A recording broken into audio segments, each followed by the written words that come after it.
pueblo, porque se acostumbra en la presentación de los libros que el autor no habla, para eso es la presentación, pero como tenemos tiempo,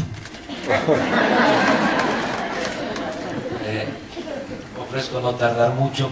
Primero agradecerles a todas, a todos ustedes, de corazón, por estar aquí y por todo lo que han hecho. Todo lo que han hecho para que cambie nuestro país. Por eso el libro va a dedicar a los bien amados. Porque en nuestro movimiento hay mucha fraternidad, hay muchos sentimientos. Agradecer a Lorenzo, ya todos lo conocemos, ya sabemos de su sensibilidad, de cómo siendo un extraordinario intelectual, historiador, actúa de manera independiente y es una gente sensible en dimensión social.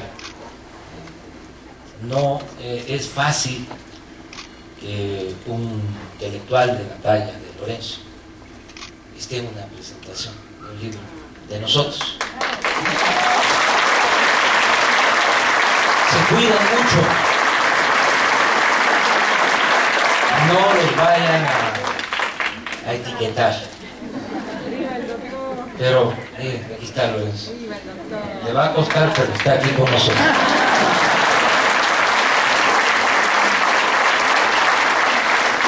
Jaime, nuestro querido amigo, pues como lo comentó, estuvo también en la presentación del libro Entre la Historia y la Esperanza hace 16 años. Ese libro se escribió en 1995 y Pedro Miguel, pues lo han escuchado ustedes, son uno de los hombres más inteligentes de este país.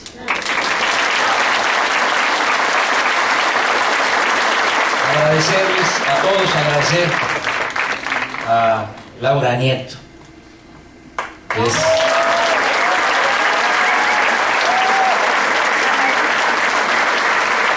la que me ayuda desde hace muchos años en las tareas de oficina.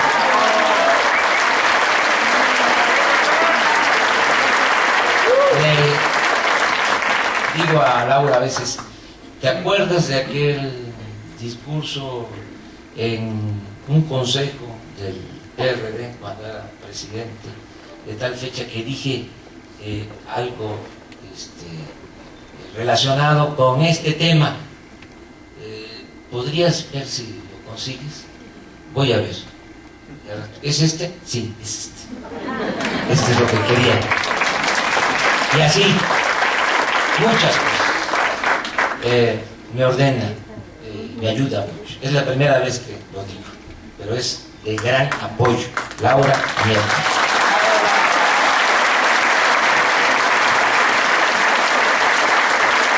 Y Jesús Ramírez, que en los últimos años, a partir de una recomendación que me hizo Carlos Monsiváis,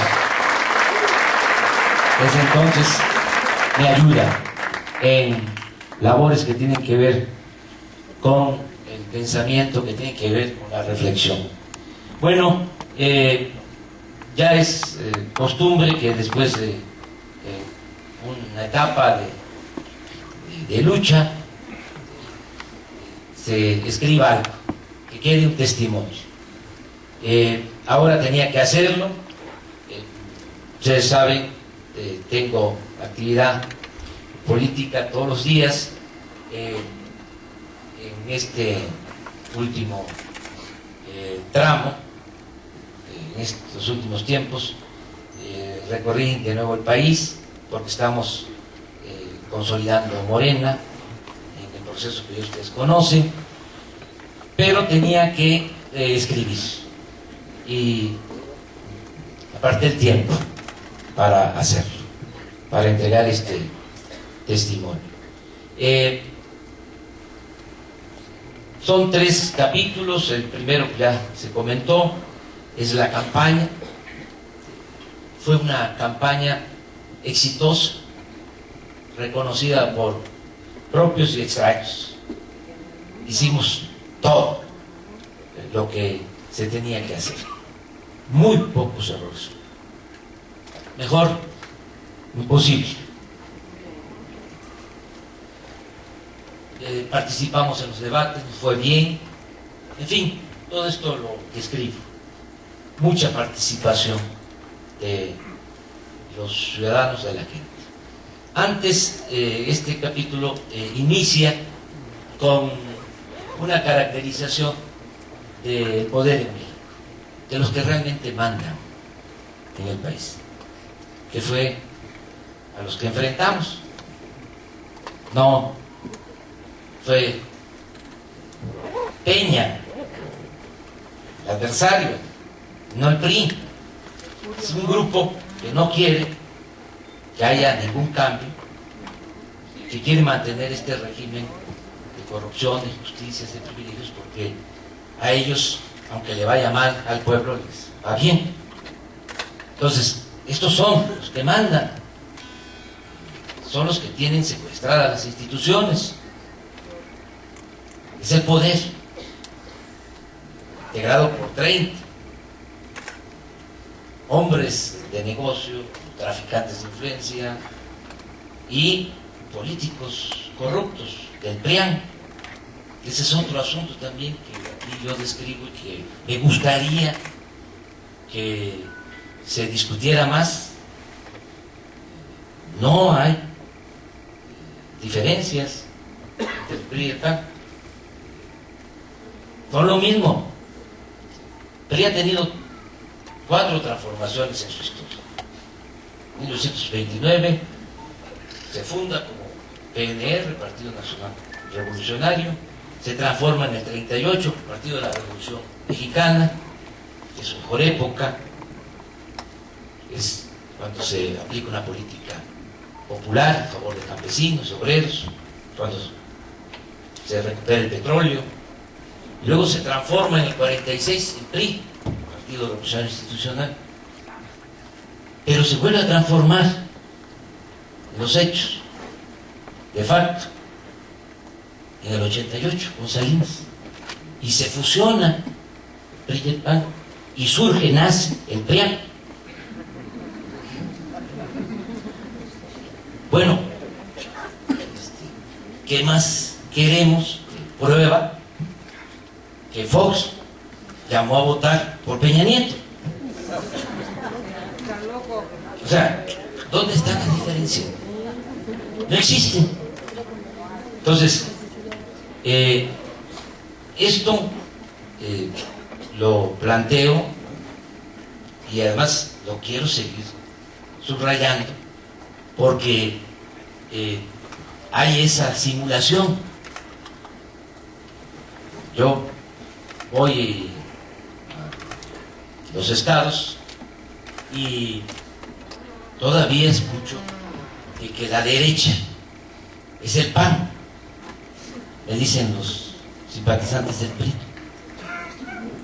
Voy a un estado y donde domina el PRI, las preguntas son para que yo me lance a cuestionar al PAN.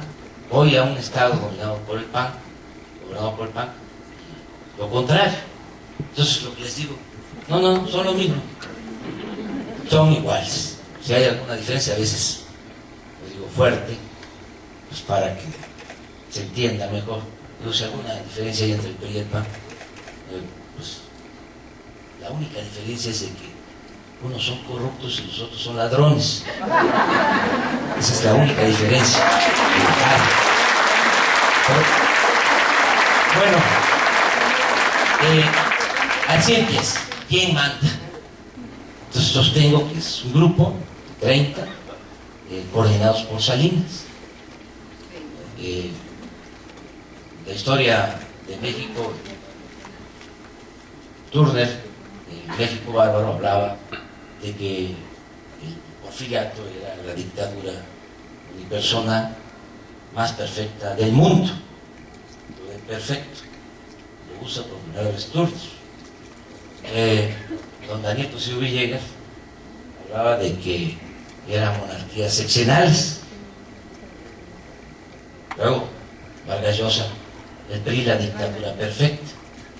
Entonces aquí yo trato de caracterizar o doy una respuesta. ¿Qué es lo que tenemos actualmente? Y hablo de que se trata de una oligarquía rapaz, de 30, que no funcionan como un consejo de administración de una empresa, que no se reúnen de acuerdo con el orden del día, que incluso se pelean entre ellos, pero los une el mantener los privilegios, el mantener el régimen, mantener la misma política económica. Por eso también sintieron una oportunidad lo de la alternancia, porque con el mismo proyecto podían llevar a cabo una restauración del régimen. Por eso lo del triunfo del PAN en el 2000 no hubo oposición a eso. Ese grupo vio con buenos ojos el que se dice la alternancia. Lo que no quieren, esto tienes toda la razón, es que haya un verdadero cambio. Y cada vez que intentamos, 2 veces, llevar a cabo una transformación, cambiar la política económica, beneficio del pueblo de México, cierran filas y se unen y nos hacen el fraude. La vez pasada, con el haya sido como haya sido, y ahora a billetazos.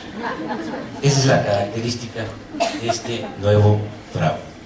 Bueno, precisamente el segundo capítulo es sobre eso, fraude, y sobre el uso del dinero. Ahí está el meollo del fraude, el tráfico con la necesidad y con la pobreza de la gente. Y eso duele muchísimo, por lo que aquí dijo Lorenzo.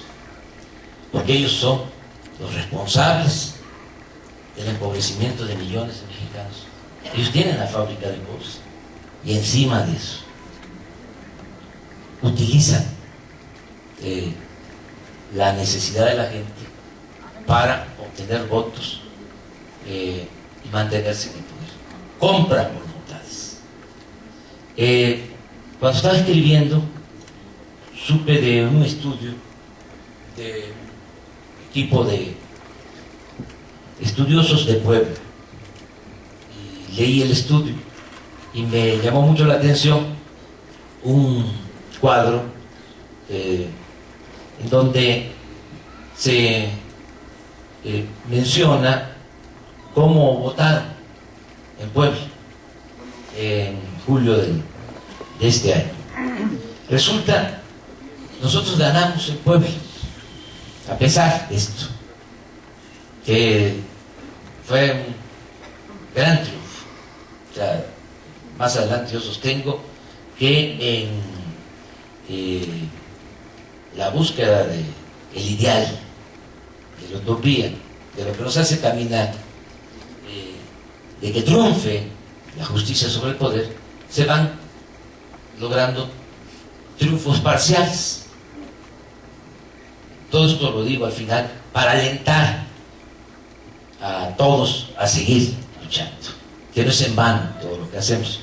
El caso de Puebla tiene 217 municipios, es el segundo estado con más municipios. Oaxaca tiene 570 y Puebla tiene 217. Bueno, ¿dónde obtiene los votos el PRI? Y por ejemplo, Peña obtiene en alta y muy alta marginación, obtiene 352.815 votos. Y yo, 224.529. Sin embargo, en muy baja marginación, estoy hablando Puebla, capital, él obtiene 198.193 votos y yo 317.280.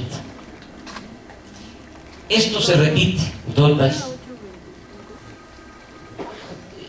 Peña obtiene los votos en el medio rural y en las colonias populares de las ciudades.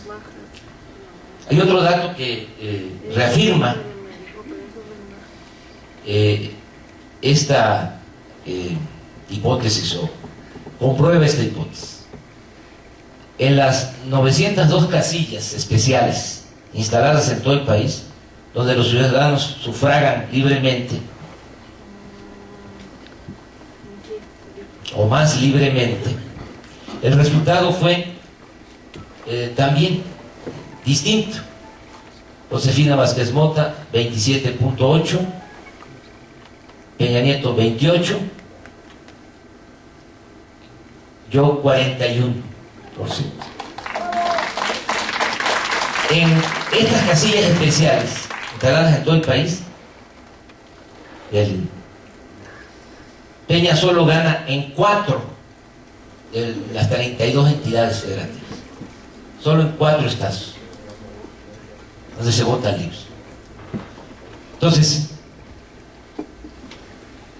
así fue la elección. Miles de millones de pesos gastados para entregar despensas, materiales de construcción, migajas, tarjetas, Monex, Soriana, mucho dinero. En eso consistió la elección. Entonces, muchos simpatizantes, mucha gente, yo diría que la mayoría del pueblo de México no quedó satisfecha con la elección, quedó afectada. Mire, supuestamente regresa el PRI a la presidencia, no hubo festejos, hay duelo nacional y un ambiente generalizado, colectivo, de depresión general. Esto pegó mucho más en nuestros simpatizantes, que se sintieron muy afectados.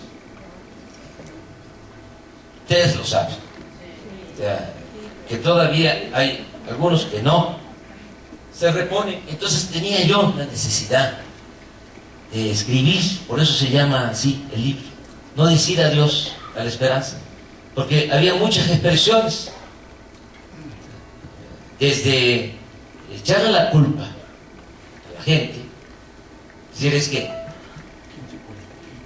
no está el pueblo a la altura de las circunstancias, cuando no es así. El hombre, la mujer, los seres humanos somos productos de circunstancias, y no se le puede pedir, no se puede ser tan exigente con muchos mexicanos, millones de mexicanos que están en la pobreza, y vivir en la pobreza es terrible. Se vive pensando en sobrevivir, en comer. No se puede pensar en otra cosa. Entonces, la perversidad está en el que trafica con esa necesidad. Eso es lo inhumano, lo perverso.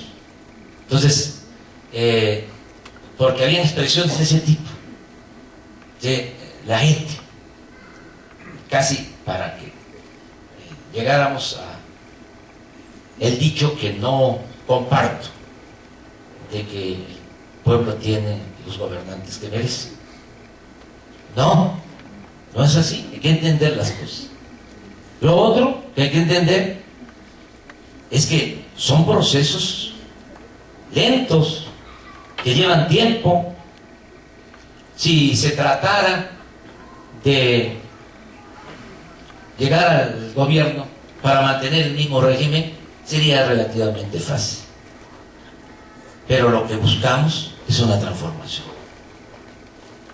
Lo que buscamos es el triunfo de la justicia sobre el poder. Y esto implica fatigas y confrontación política y lleva tiempo.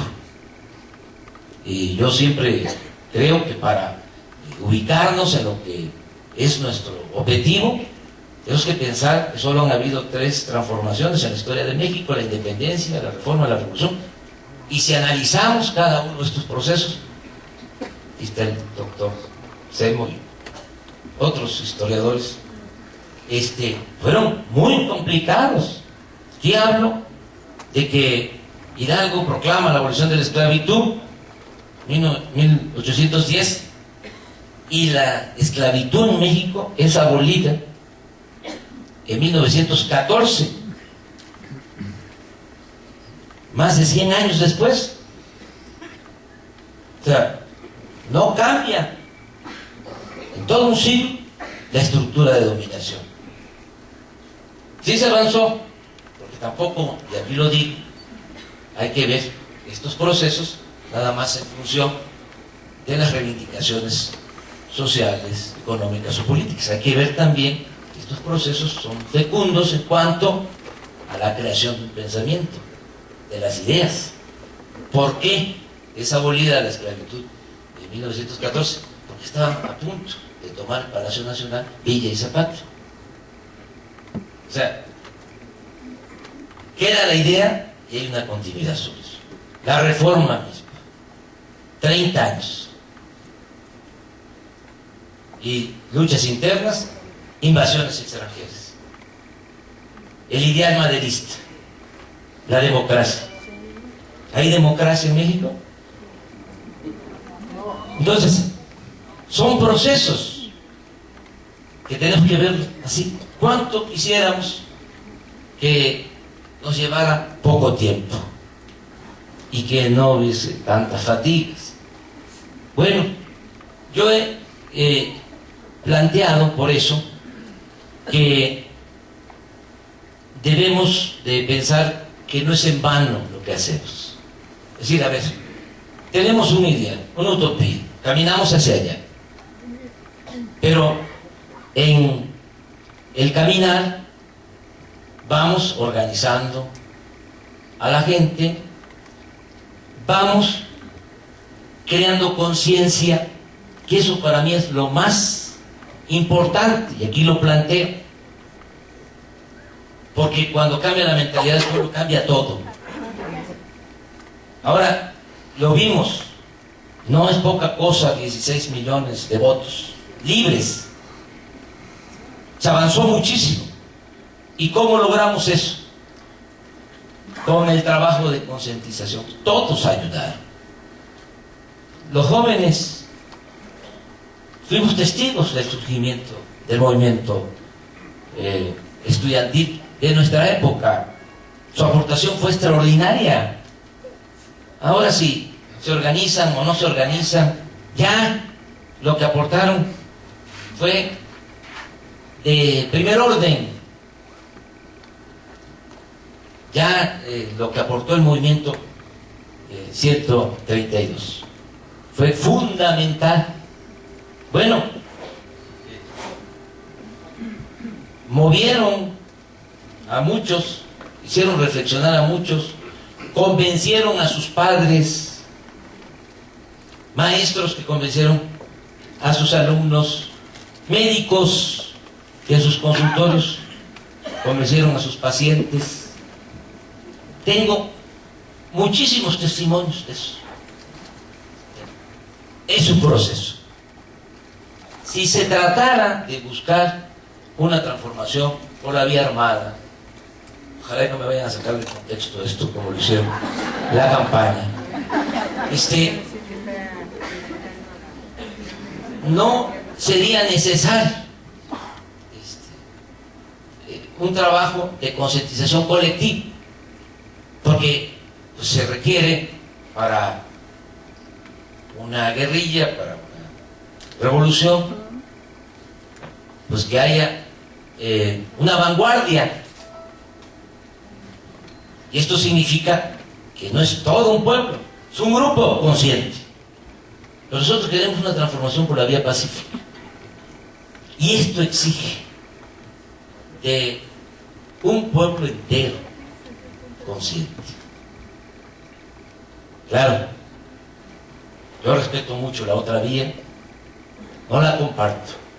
Yo creo que la vía nuestra es la mejor, porque significa menos sacrificio. La violencia no destruye el autoritarismo, lo perpetúa. Y muchas veces en los procesos armados, como se trata de una vanguardia, como no va el acompañamiento de todo un pueblo,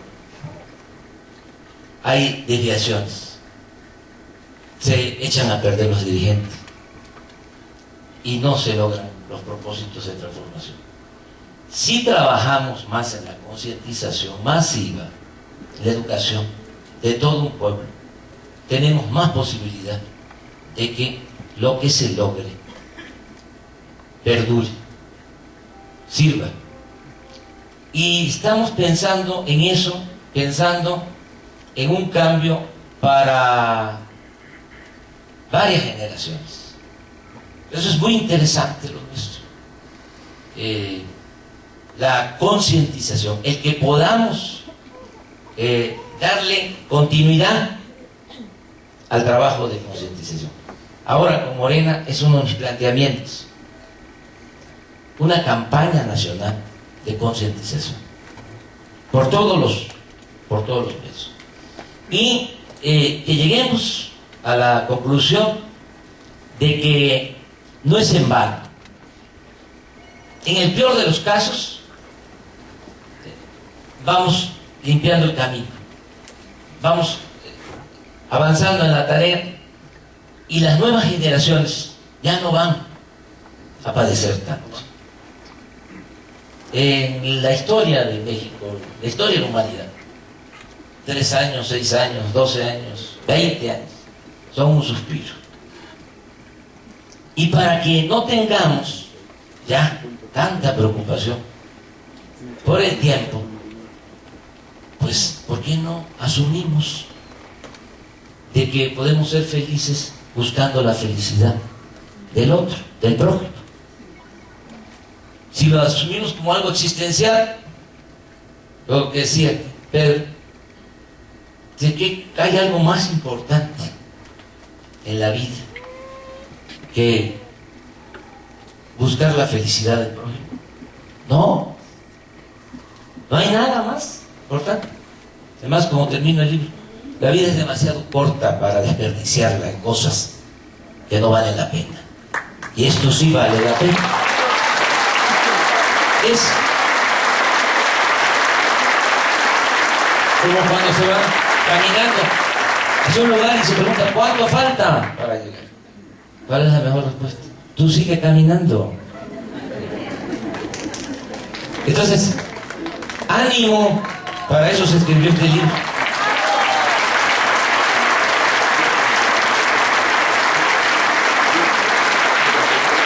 Y esa es la tesis. Se puede ser feliz buscando la felicidad del prójimo.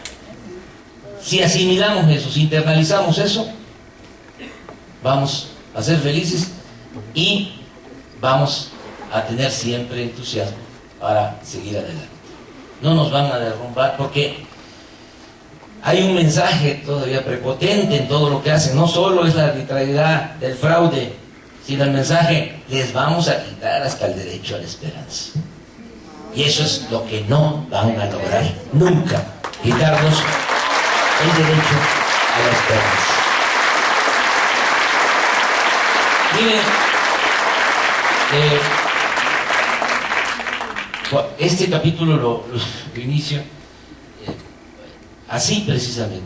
En estos días de desolación, desaliento y depresión por el fraude, muchos ciudadanos se preguntan si vale la pena seguir insistiendo en cambiar las cosas o de plano hacerse a un lado y dejar que la vida pública transcurra sin ellos, sin nosotros, los que hemos venido propugnando por una transformación profunda de México. Otros con razón cuestionan si la vía electoral es el camino hacia el cambio. Y sin apostar a la violencia, esto hay que decirlo, no es un planteamiento maniqueo, sino dicen, no quiero la violencia. ¿Por qué no? O sugieren que deberíamos explorar otras formas de lucha más eficaz. Todo esto lo escuché después del fraude. Entiendo el coraje, el desencanto y el malestar que produce este nuevo fraude y lo que decía, y la arbitrariedad con que fue cometido, así como el mensaje prepotente de que nos quitarán hasta el derecho a la esperanza.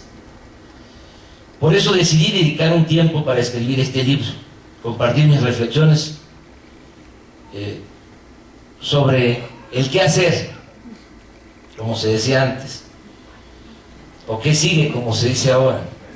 Adelanto mi optimismo valiéndome de Carlos Pellicer, que en su poema Balada Mágica del Corazón, dedicado a Simón Bolívar, cuenta que en medio de malos acontecimientos y enfermo, un amigo que le amaba, dice Pellicer en su poema, le preguntó a don Simón, ¿y ahora qué va usted a hacer?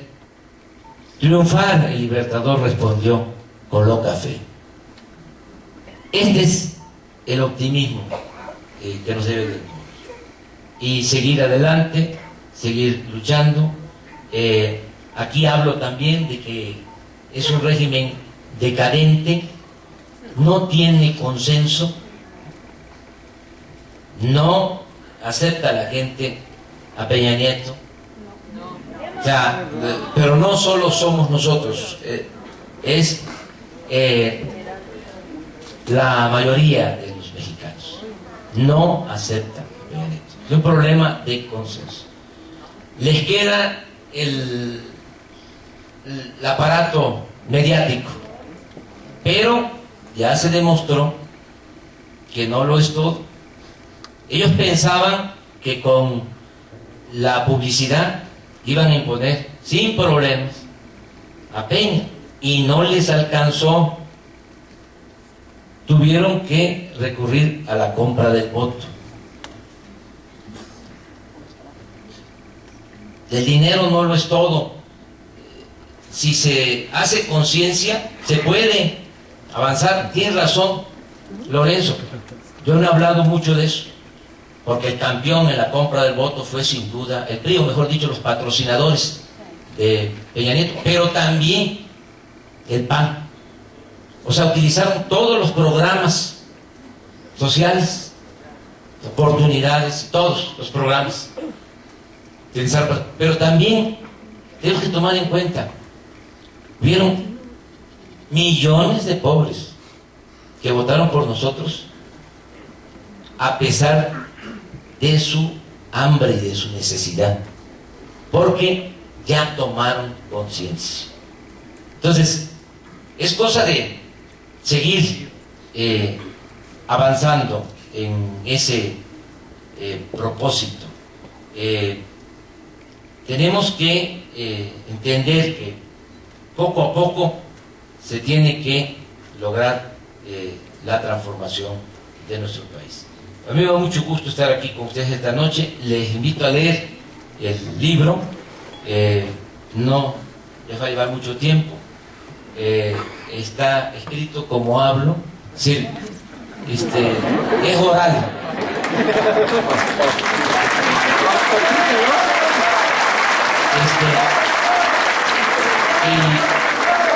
vamos a seguir adelante. Pues muchísimas gracias y muy buenas noches.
No,